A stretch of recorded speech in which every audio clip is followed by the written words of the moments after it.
एक छोटी सी कहानी से मैं आपको आज का संदेश देना चाहूंगा। एक समय की बात, एक राजा हुआ करता था। उसका प्रतिदिन का नियम था कि 100 लोगों को भोजन करवाना, और वो रोजाना नित्य कर्म से 100 लोगों को भोजन करवाता था। एक दिन उसने खीर की रसोई करी। खीर की रसोई का मतलब कि उनके भोजनों में खीर को भी शामिल किया गया था। तो हलवाई ने खीर की कढ़ाई को खुला छोड़ दिया। खीर की कढ़ाई खुली होने से एक सांप आया।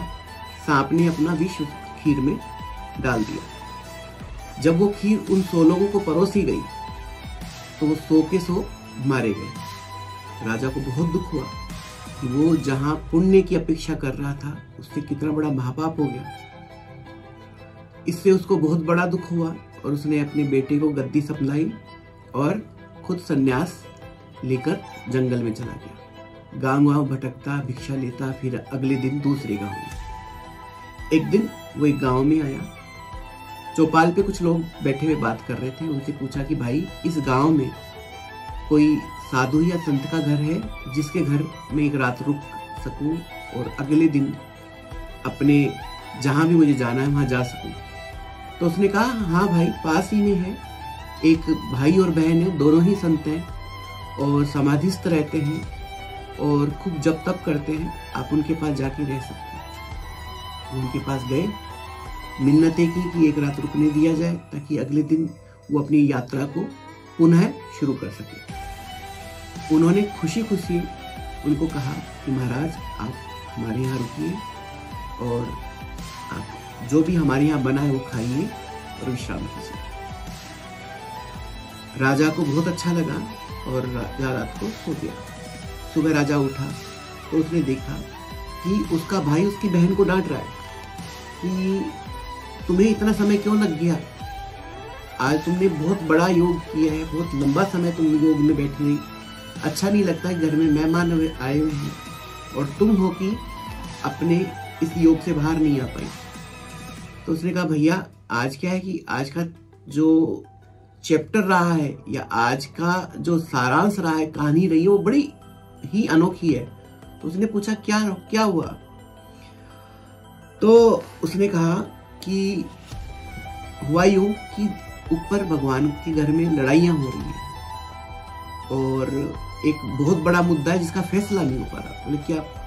और एक राजा था जिसका नियम था कि वो प्रतिदिन 100 लोगों को खाना खिलाए। एक दिन सांप के जहर से 100 लोगों की मृत्यु हो गई। तो अब ये पूछा जा रहा है कि ये जो इसका पाप है, ये किसके सर पे मढ़ा जाए? ये राजा ने सुना, आश्चर्यचकित हुआ और फिर सुनने लगा। फिर भाई ने पूछा अपनी बहन से कि फिर क्या हुआ? बोले, अभी वो चल ही रहा है, इसका फैसला अभी बाकी है। शायद मैं कल सुबह के योग में या उस ध्यान में देख पाऊंगी। अब राजा को उत्सुकता हुई कि वो पाप किसको लगेगा?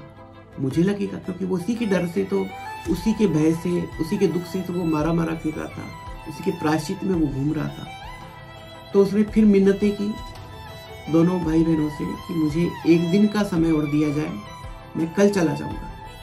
उन्होंने सहर्ष इसको भी स्वीकार कर लिया। इस बीच में राजा की इस घटना का गांव वालों को पता लग जाता है कि कोई संत आया था और वो आज भी उनके घर में रुक गया। तो चौपाल पे बात होने लगी, भाई, जो बहन है उस लड़के की, वो बहुत सुंदर है। उसको देखकर वो शायद मुग्ध हो गया होगा, उस पे वो रीझ गया होगा, उससे पे प्यार आ गया होगा, मोहित हो गया होगा, इसलिए वो शायद नहीं जा रहा। इस तरह की बातें होने लगी, लेकिन कोई नहीं। उसके बाद में रात आई। रात के बाद में फिर सवेरा हुआ। राजा की उत्सुकता फिर बढ़ी कि क्या हुआ। जब भाई ने पूछा बहन से कि क्या रहा, तो किसको लगा पाप? तो बहन ने कहा, लगने वाला तो राजा को ही था, लेकिन चौपाल में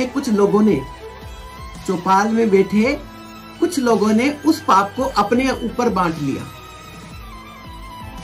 बात समझ में आई कि हम जो बुराई करते हैं, हम जो किसी की निंदा करते हैं या किसी के चरित्र पे हम उंगली उठाते हैं, तो कहीं ना कहीं हम उसकी बुराई को अपने माथे पर ले लेते हैं।